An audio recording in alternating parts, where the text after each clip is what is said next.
Usually in January, we immediately start to focus on the new year. We start to make plans, we start to set goals, and we turn our attention to the year ahead. But if you think about it, January is probably not the ideal time because in January, especially early January, we're all kind of recovering from New Year's celebrations and the festivities around the holiday season. And it's normal to feel a bit flat at this time of year. People talk about the January slump, when you start to wonder what it's all about, and you may already be back at work and feeling overwhelmed by all the tasks and planning in front of you. Even if you're not at work, you may be looking at your budget and thinking about how much you spent, or jumping on that scale and realizing that the holiday season had some disastrous consequences for your health plan. That is why it is actually really helpful to use January to reflect on the past.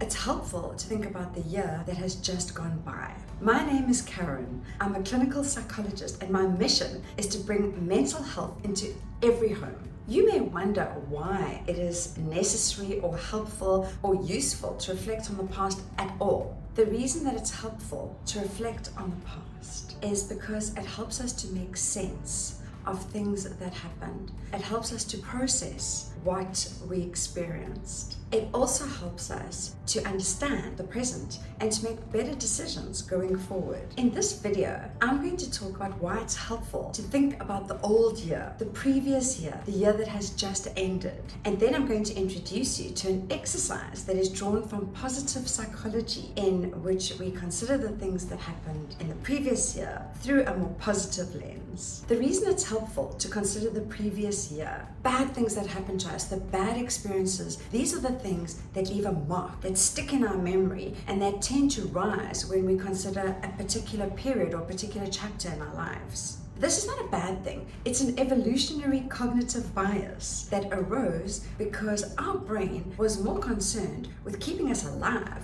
with helping us to survive, than with reflecting on the past, or even to thrive and enjoy positive experiences. Our brain was far more concerned with keeping us safe than it was with keeping us happy. And that made complete sense for eons of evolution. But in this day and age, when we as humans are in the wonderful space of having most of our basic needs taken care of, being safe from other species, so we have the time and the space and the ability to think about what makes us happy, what makes us thrive. And this exercise is in the service of this positive philosophy. Too often, when we consider the year that has just gone past, we compare ourselves to other people. We dismiss our own accomplishments and achievements. Worse, we don't even remember them. We don't even think about them. We think about what we didn't do. Another year gone past and what we didn't achieve. The raise or bonus we didn't get, the promotion that we were passed over for. Or maybe just another year on the treadmill, another year in the same job doing the same things. This is a very normal feeling, especially in January, as I say, when we're feeling a little overdone from the festive season. But it's our negative cognitive bias that leads us to focus on the negatives of the previous year rather than the positives. And that is why it's super helpful to do this exercise, because there are always positives. There are always good things that happened. There are always good experiences that it is possible to elicit when you take the time to think about the year that has just gone past. If you're enjoying this video so far, then please click the like and subscribe button. The exercise that I'm going to teach you is drawn from the approach of positive psychology, where we look at the things that make humans happier, that make us thrive, that make us stronger, things that build connection, build community, and build resilience. I do this mountain exercise personally every year, and I like to offer it to my clients, and I do it with many of them. I think it's extremely helpful, and I hope that you're going to enjoy it. Because you know what? It's really fun to do. Set aside some time, at least 1 hour, and make sure that you're comfortable, that you have somewhere peaceful and uninterrupted to sit for an hour and focus on yourself and get out an A4 exam pad or a large piece of paper and some pencils, and you're ready to go. You don't need to be an artist to do this exercise, but you do need to draw a mountain. And I'm going to show you the mountain that I draw for this exercise. My clients will be very familiar with this image. I like to draw a very simple mountain, a large mountain with lots of space on either side because we're going to write on this picture. And then at the top, I put a flag, and on the flag is written the previous year, the old year. In this case, 2022. This is not an art exercise. This is a personal growth exercise. So please do not focus on aesthetic aspects of your mountain. But if you love to draw, or if you like to use colors, then please go ahead and make it beautiful. Completely up to you.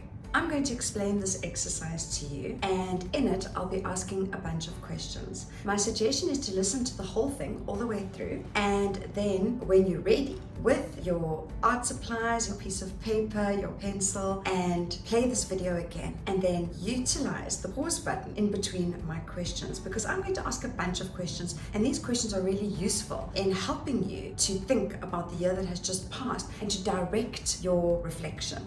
Take your time in asking these questions, and every time you are not sure what else to say, or if you feel like you've come to the absolute end of the answers to the question, then take a beat, relax, pause, ask yourself this question and what else, and then wait and see what emerges, what rises out of your inner voice, from your true self, the place within you that isn't judgmental, that isn't your harsh inner critic or your internalized difficult parent, but the part of you that is on your side. So set your intention to brainstorm positives of the year before without judgment. Now, some of you may think, but there weren't any positives. I want you to reflect and ask yourself this question. What happened in the previous year that I am proud of? It can be tiny, it can be huge, it can be medium. It can relate to your personal life, it can relate to your relationships, it can relate to your professional life, it can relate to anything, any aspect of your life, your spiritual life. It really doesn't matter. What matters is that it's something that you have done, that you are proud of. You can ask yourself, what did I survive this year? What did I get through that maybe at the time I thought that I wouldn't be able to get through, that I thought that I would never get past? What did I overcome in the previous year? What barriers did I manage to pass? What obstacles did I get through? Who were the people in my life who I connected with? And who are the people in my life who mentored me or supported me or helped me or protected me or who were kind to me? And who are the people that I was supportive of, that I was kind to, that I protected or helped in some way? These are all things that you should be writing on your mountain. Ask yourself, what activities did I engage in the last year? Did I start a new class? Did I do some kind of sport? Did I go places? Did I see people? Did I start a new hobby? Did I travel anywhere for any reason? These are all things that need to go on your mountain. Remember, it is not helpful to write down negative words on your mountain. So if one of the things that comes up is that you're less anxious, for example, or that you're less stressed, then think about how you can frame that in a more positive light. For example, more calm, more relaxed, more confident, more competent. These are much better ways of thinking about something that happened in your life, that instead of thinking about something as less, think about what you have more of. I hope that makes sense. What happened at work? Was there anything that you feel proud of that happened related in your professional capacity? Did you teach anybody anything? Did you assist clients with something? Did you assist your colleagues in some way? Did you organize anything? Did you support your boss in some way? If the year that has just closed was really, really hard for you, then I want you to think about the fact that you're still here, that you got through that somehow. How did you get through it? What strengths did you utilize in order to carry on? Who helped you? Who supported you while you were battling? In what ways did you take care of yourself so that you could continue? I personally find this exercise extremely useful. It really helps me to consider all of the good things that happened in the previous year. It helps me to think about how much I've grown, how much I've changed, and how much I've overcome. There are always things. Believe me, you cannot be the same person today that you were a year ago. There are things that you can do now that you could not do a year ago. There are things that have changed about you.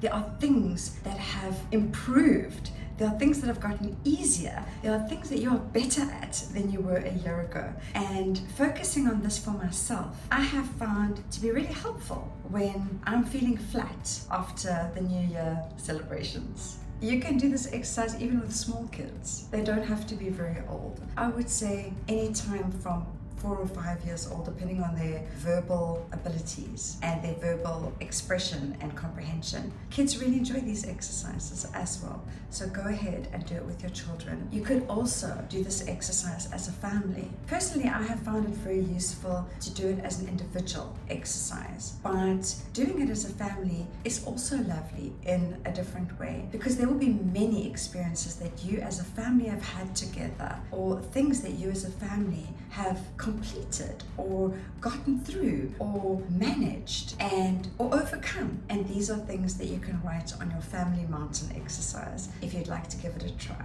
I hope you enjoyed this video. If you did, then please let me know in the comments. I really appreciate your feedback. And if there's any question that you would like me as a clinical psychologist to answer, then please let me know in the comments and I'll make a video to answer your question.